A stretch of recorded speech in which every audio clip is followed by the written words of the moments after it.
tapi semenjak sakit ora etok liwat kene aku liwat kono wae nek nang masjid. Iki semenjak anu ya posisi rasa nang masjid. Mahnya melangi. Perbata-bata kok. Baik. Ini tadi adalah latihan menyadari nafas dan tubuh. Sekarang kita letakkan telapak tangan di dada kiri, Bu.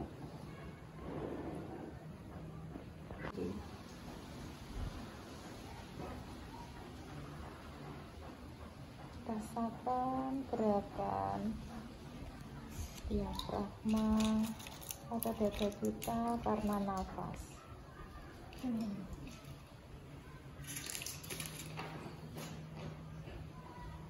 Terima kasih ya Tuhanku, Engkau yang maha baik dan penuh welas asih.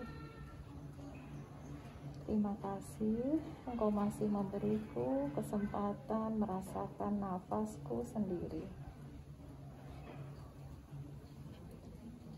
Terima kasih untuk kesempatan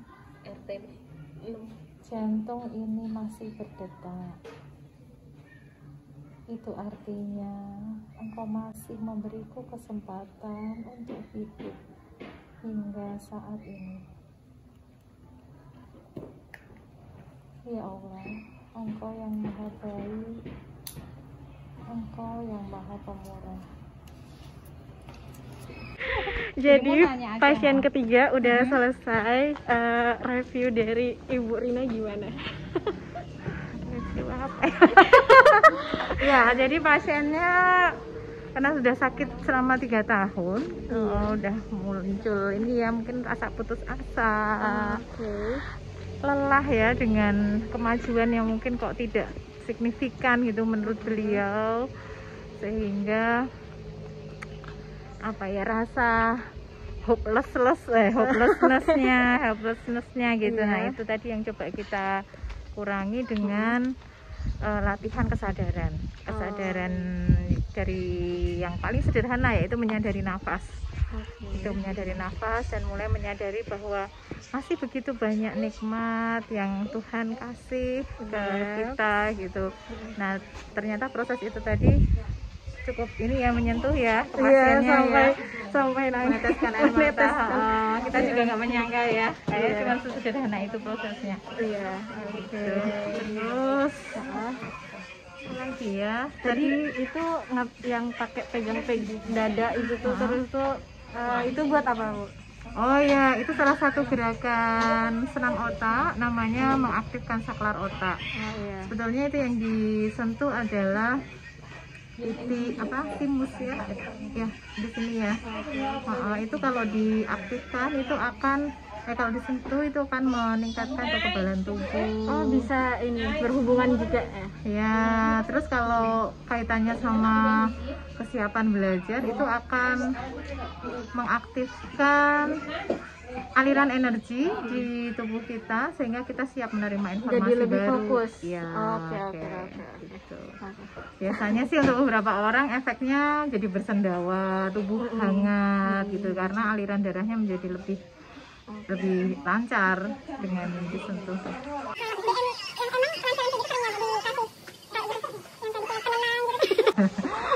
Ya, yang membutuhkan aja sih. Kalau saya memang yang saya perhatikan yang prioritas ya, misalnya terlihat gelisah, kemudian sulit tidur, kemudian apalagi ya cemas, khawatir. Tanda-tanda cemasnya kayak tadi kan mungkin saya ngelihatnya nggak terlalu terlihat ya. Dari Ibu tuh gimana bisa mengindikasikan kalau itu tuh cemas gitu?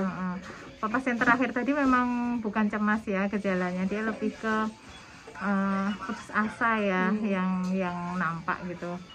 Kalau gejala cemas secara umum keringat banyak keluar, kemudian dari ekspresi wajah juga terlihat was-was gitu ya, duduknya tidak tenang, seperti pasien kedua yang tadi kita kunjungi. Iya, itu kelihatan lebih gelisah sih daripada yang ketiga. Nah, kelihatan kan kalau duduknya gelisah itu. Oh ya, ini lebih cemas. Terus apalagi ya, jadi ini kan nggak fokus melihatnya. Kalau dikasih pertanyaan jawabnya kurang apa ya, kelihatan bahasa tubuhnya memang menunjukkan untuk tidak tenang, tidak kalem gitu. Konsentrasinya kurang. Itu sih gejala tanda-tanda yang mudah untuk kita amati bila seseorang cemas.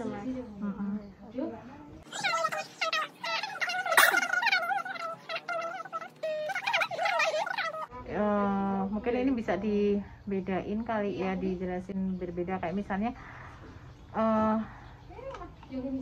menangis itu tidak selalu sebagai indikasi sedih ya, bisa jadi menangis setelah misalnya kayak tadi setelah latihan nafas lalu kita menyentuh jantung itu menangis, itu artinya belum tentu sedih kan, bisa jadi dia tersentuh atau kemudian terharu, bisa sadar bahwa oh ya selama ini kok ada banyak hal ya yang aku lewatkan, tidak aku sadari ini itu ya. Tadi kan kita pandu untuk satu-satu disadari, oh iya ya aku masih bisa hidup, aku masih bisa ketemu ini, melihat ini, berbuat itu kan saya kira itu cukup menyentuh ya.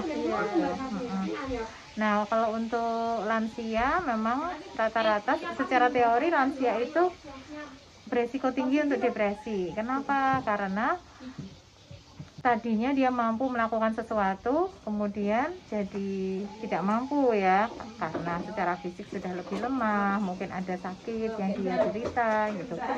Nah lalu mau diapakan, apakah mau disembuhkan gitu Bu?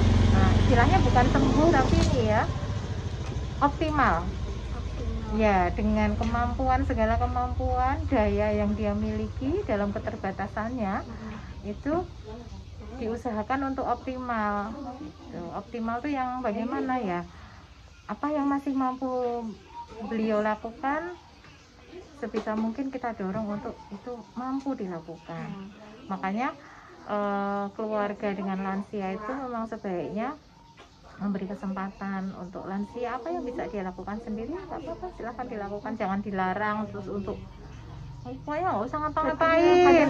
Kadang tuh harus tidur makan doang kan, itu yang buat jadi stresnya. Malah jadi tambah merasa tidak berdaya kan. Kok aku jadi bergantung sama orang lain sekarang, aku jadi beban orang lain, aku jadi apa ya tadi kan merasa jadi beban, malahan aku nggak berkontribusi apapun gitu untuk keluarga ini.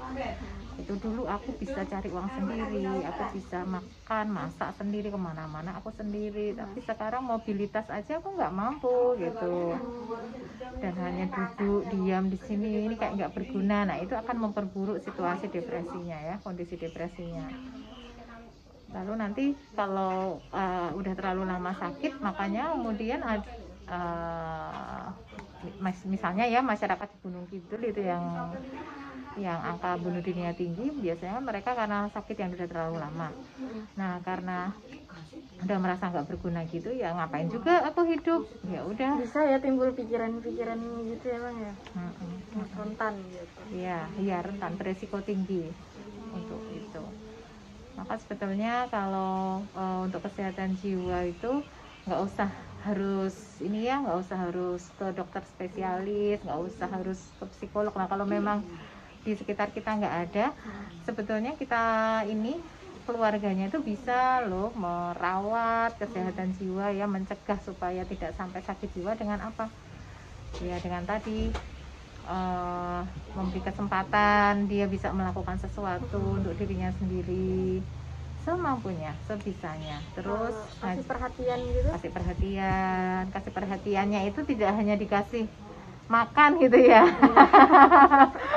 tapi juga ditanya ya, ditanya udah makan belum, terus gimana hari ini, rasanya kayak gimana gitu ya. Kadang-kadang tuh anak-anak tuh lupa ya, yang penting kalau berobat udah anterin ke rumah sakit, udah kasih makan, tapi nggak pernah ditemenin.